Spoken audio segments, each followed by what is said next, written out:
നിങ്ങൾക്കറിയാം, നാളെയാണ് Nehru trophy ജലമാമാങ്കം.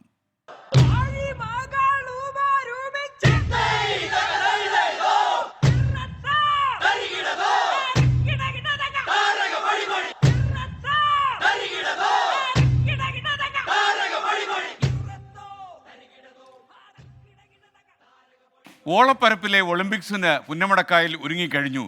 Nehru trophy ജലമേള നാളെയാണ്. പുന്നമടയിലെ ഓളങ്ങൾ ഇളകുമ്പോൾ അതിൻ്റെ ആവേശം ഒട്ടും ചോർന്നു പോകാതെ നിങ്ങളിൽ എത്തിക്കാനുള്ള എല്ലാ സജ്ജീകരണങ്ങളും 24 ചെയ്തു കഴിഞ്ഞു.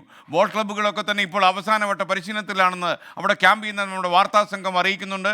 വാനോളം പ്രതീക്ഷയിലാണ് ഓരോ വള്ളസമിതിയും. ഇപ്പോൾ പുന്നമടക്കായലിന് തീരത്ത് നിന്ന് മനീഷ് മഹിബാലും ടോബി ജോൺസണും ചേരും. ആദ്യം ടോബി ജോൺസണിലേക്ക്.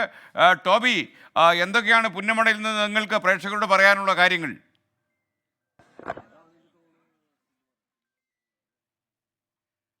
SKN എല്ലാം ഒരുങ്ങിക്കഴിഞ്ഞിരിക്കുന്നു. ഇനി ഒന്നും തന്നെ റെഡിയാകാനില്ല. ഈ ഒരു രാത്രി ഒന്ന് ഇരുട്ടി വെളുത്താൽ നാളെ ആവേശം ഇവിടെ അലതല്ലുമെന്നുള്ള കാര്യത്തിൽ യാതൊരു സംശയവുമില്ല. നമുക്ക് ദൃശ്യങ്ങളിൽ കാണാം. ആ കാണുന്നതാണ് നെഹ്റു പവലിയൻ. അവിടെ എല്ലാ സജ്ജീകരണങ്ങളും നമുക്ക് കാണാം. ഈ കാണുന്ന തൂണുകൾ നാളെ ഒരു 5:30 കഴിയുമ്പോൾ ഈ തൂണുകൾ കടന്നു പോകുന്ന ചുണ്ടൻ ഏത് എന്നാണ് നമ്മളെല്ലാം ആവേശത്തോടെ നോക്കുന്നത്. ആ ചുണ്ടൻ പള്ളാത്തുരുത്തിയാണോ? 5ാം തവണ വീണ്ടും ഒരു വിജയം പള്ളാത്തുരുത്തിക്ക് സാധിക്കുമോ? അതോ KTBC അതുപോലെ തന്നെ VBC അങ്ങനെ കരുത്തന്മാരായ മറ്റ് ചുണ്ടൻ വള്ളങ്ങളുണ്ട്, അവരാകുമോ എന്നുള്ളതൊക്കെ അറിയണമെങ്കിൽ നമുക്കിനി ഒരു ദിവസം കൂടി കാത്തിരിക്കണം. എന്തായാലും SKN എൻ്റെ കൂടുതൽ മനീഷ് ഉണ്ട്, നമ്മുടെ ആലപ്പുഴ റിപ്പോർട്ടർ മനീഷ്. എല്ലാ കാര്യങ്ങളും ഓക്കെ ആയിട്ടുണ്ടെന്നാണ് പറയുന്നത്. മനീഷ്, റെഡിയല്ലേ നമ്മൾ നാളത്തേക്ക്? നമ്മൾ പൂർണ്ണ സജ്ജമാണ്. ഇനിയിപ്പോൾ ഒരു തീരുമാനം മുഖ്യമന്ത്രി എത്തുമോ എന്നുള്ള കാര്യത്തിൽ വലിയ ആശങ്കയുണ്ടായിരുന്നു. മുഖ്യമന്ത്രി കേന്ദ്ര കമ്മിറ്റി യോഗത്തിന് ശേഷം 29 എത്തും. നാളെ എന്തായാലും മുഖ്യ അതിഥി മന്ത്രി മുഹമ്മദ് റിയാസ് ആണ്.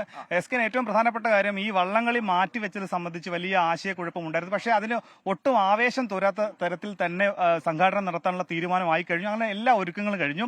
ലോകമെമ്പാടുമുള്ള ലക്ഷക്കണക്കിന് വള്ളംകളി പ്രേമികൾ, നമ്മൾ ഫുട്ബോളിനും ക്രിക്കറ്റിനും ഒക്കെ തന്നെ കാണുന്നതിൽ അധികം വലിയ ആരാധക വൃന്ദം എന്താണെങ്കിലും ഈ വള്ളംകളിക്കുണ്ട്. ഈ ദൃശ്യങ്ങൾ നമുക്ക് കാണാം. ഇപ്പോൾ ഈ കാത്തു നിൽക്കുന്ന ആളുകളൊക്കെ തന്നെ ഇവിടെ നിന്നും ഇനി രാവിലെ വള്ളംകളി കണ്ട് ഉച്ചയ്ക്ക് ശേഷം പോയാൽ മതി എന്ന് വിചാരിക്കുന്ന ആളുകളുണ്ട്. പക്ഷേ അവരൊക്കെ തന്നെ പോലീസ് സംഘം ഇവിടെ നിന്ന് മാറ്റുന്നുണ്ട്. അങ്ങനെ ഈ പാസ് മേടിച്ച് ദൂരദേശങ്ങളിൽ നിന്ന് അടക്കം വന്ന ആളുകളൊക്കെ